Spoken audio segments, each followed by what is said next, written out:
नमस्कार मित्रों, आज हम फिर बात करेंगे युवल नोआ हरारी की पुस्तक 21 lessons for the 21st century, उसके अध्याय 7वें के बारे में। उसका अध्याय 7वां है नेशनलिज्म के बारे में, राष्ट्रवाद।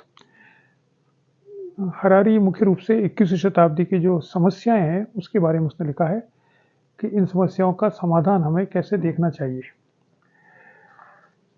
इसमें वह कहता है कि राष्ट्रवाद एक रियलिटी है, हम सब लोग जानते हैं ये, और जब से राष्ट्रवाद आया है उसके बाद में राष्ट्रवाद मजबूत ही हुआ है।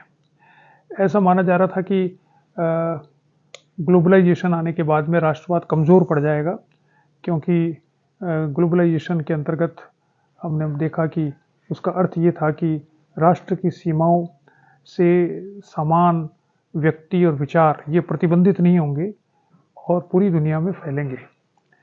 तो आरंभ में तो ये लगा कि ऐसा हो रहा है, लेकिन धीरे धीरे हमने देखा कि ऐसा नहीं हो रहा है। राष्ट्र जो है वो अपने आप को और ज़्यादा मजबूत कर रहे हैं। वे इस वैश्वीकरण का लाभ केवल अपने राष्ट्र के लिए लेने की कोशिश कर रहे हैं। अब राष्ट्रवाद से लाभ तो ये होता है कि एक राष्ट्र में यूनिटी बनती है, एकता बनती है, और एकता बनने से वो राज्य जो है वो ज़्यादा सक्षम हो जाता है, ज़्यादा एफिशिएंटली काम करने लगता है। लेकिन इसका नुकसान जो है, जो 21वीं शताब्दी में हम देख रहे हैं, वो कई तरह के हैं। हरारी ने 3 मेजर समस्याओं के बारे में इंगित किया है। उसने कहा कुछ समस्या ऐसी है जो कि केवल एक राज्य उसका समाधान नहीं कर सकता, और एक राष्ट्र उसका समाधान नहीं कर सकता।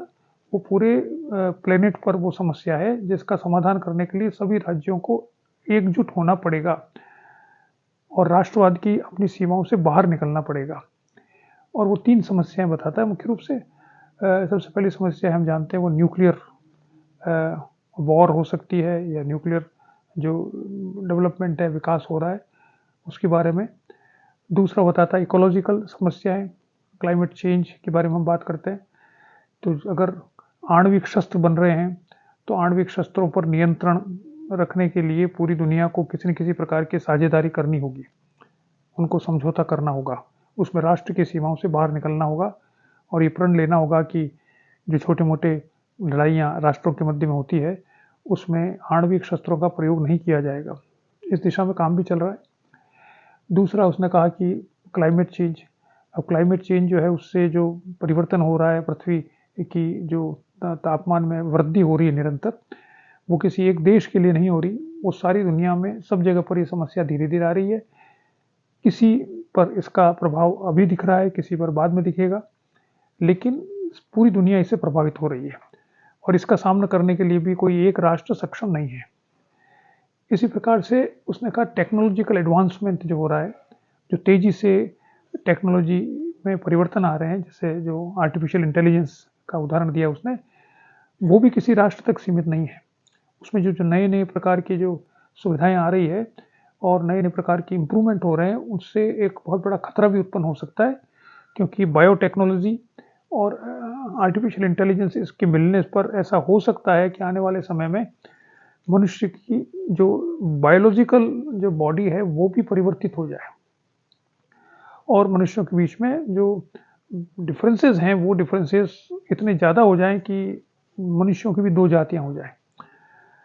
आज तक तो हम जानते हैं कि हम में से बहुत सी चीज़ें, हमने चिंपांजी या हमसे पहले जो दूसरे प्रकार के मनुष्य थे उनसे जुड़ी हुई है बहुत सी बातें अभी तक। लेकिन अब ये खतरा है कि आने वाले 100-150 वर्षों में अगर ये आर्टिफिशियल इंटेलिजेंस इसी प्रकार से बढ़ता रहा तो मनुष्य एक नई प्रजाति पैदा होने का खतरा हो सकता है।